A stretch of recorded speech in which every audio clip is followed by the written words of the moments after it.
महाराष्ट्र में तो जैसे वापस से सतयुग आ गया हो, जैसे कि धृतराष्ट्र, दुर्योधन और शकुनी जैसे लोग कृष्ण की साइड हो गए हो और पूरी की पूरी तरह कृष्ण की पूजा कर रहे हो। पूरा सतयुग आ गया है भैया महाराष्ट्र में। कैसे बोलोगे आप? मैं बता रहा हूं। संजय राउत ने एक तरफ बोला कि मोदी तो इंसान है ही नहीं, मोदी तो मेरे लिए भगवान है, भगवान स्वरूप है, और ये सारी की सारी जो गलती है दूसरे बारे में महाविकास आघाड़ी सरकार से रिलेटेड, वो सारी की सारी कांग्रेस की जिम्मेदारी थी जो कांग्रेस ने नहीं निभाई। वाह! और दूसरी तरफ शरद पवार ये बोल रहे हैं कि आरएसएस ने बहुत अच्छा काम किया है, आरएसएस की तारीफ की है, जमकर तारीफ की है। इसके बारे में रिएक्शन में बताऊंगा फडणवीस साहब ने क्या दिया। लेकिन तीसरी और जबरदस्त खबर यह है कि साथ ही साथ संजय राउत ने यह भी बोला कि देवेंद्र फडणवीस के बारे में भी बोला, क्योंकि कई महीनों से तो तारीफ चल रही है फडणवीस साहब की। अब बीजेपी के ज्वाइंट होने वाले हैं उद्धव ठाकरे, सीधा सीधा क्लियर कट दिखाई दे रहा है। लेकिन पूरी खबर क्या है, सच्चाई इसके पीछे मैं आपको बताने वाला हूं, पूरी की पूरी सच्ची खबर। बस आगे बढ़ने से पहले एक ही रिक्वेस्ट करता हूं, प्लीज इस चैनल को सब्सक्राइब कर लोगे तो बहुत बहुत मेहरबानी होगी, और लाइक और शेयर करना बिल्कुल ना भूले।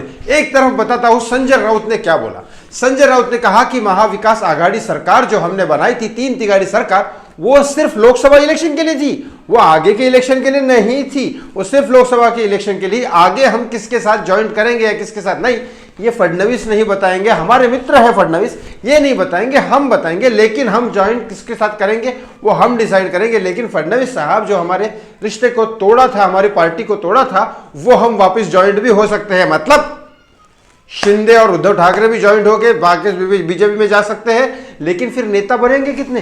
फिर अजित पवार, एकनाथ शिंदे, संजय राउत, देवेंद्र फडणवीस, और कोई ज्वाइंट होगा तो अरे सभी मिलके ज्वाइंट हो जाओ, फिर खिचड़ी बना दो इसकी, कांग्रेस भी ज्वाइंट हो जाओ, फिर यही बचा, यही रह गया था देखने के लिए।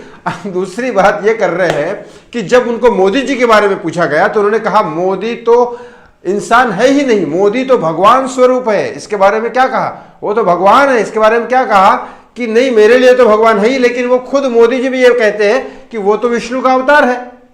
ये उन्होंने थोड़ी सी बात अपनी तरफ भी डाली, थोड़ी मोदी की तरफ भी डाली। साथ ही साथ शरद पवार ने ये कहा बीच में कि नहीं आरएसएस तो बहुत ही अच्छा काम कर रही है, आरएसएस की जम के तारीफ की शरद पवार ने। तो इसके ऊपर देवेंद्र फडणवीस ने बोला कि शरद पवार तो महाराष्ट्र के चाणक्य है। इस बात पे मैं 100% एग्री करता हूं फडणवीस साहब से, क्योंकि वाकई में महाराष्ट्र के चाणक्य है शरद पवार जी। क्योंकि देवेंद्र फडणवीस ने कहा कि वो कभी कभी दुश्मन की भी तारीफ करनी पड़ती है, ये चाणक्य नीति है, और इसमें बहुत ज्यादा माहिर है शरद पवार जी।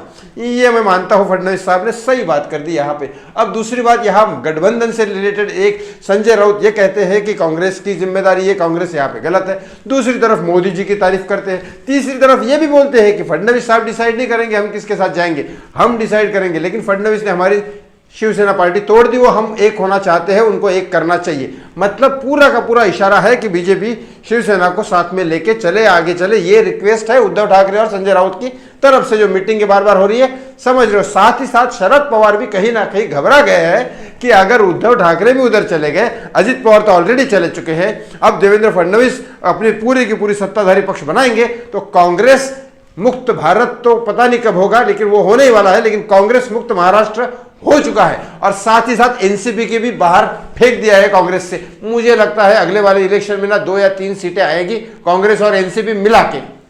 आपको क्या लगता है पूरे की पूरी खबर के बारे में? कमेंट बॉक्स में कमेंट करके जरूर बताएं। थैंक यू सो मच, बहुत बहुत धन्यवाद।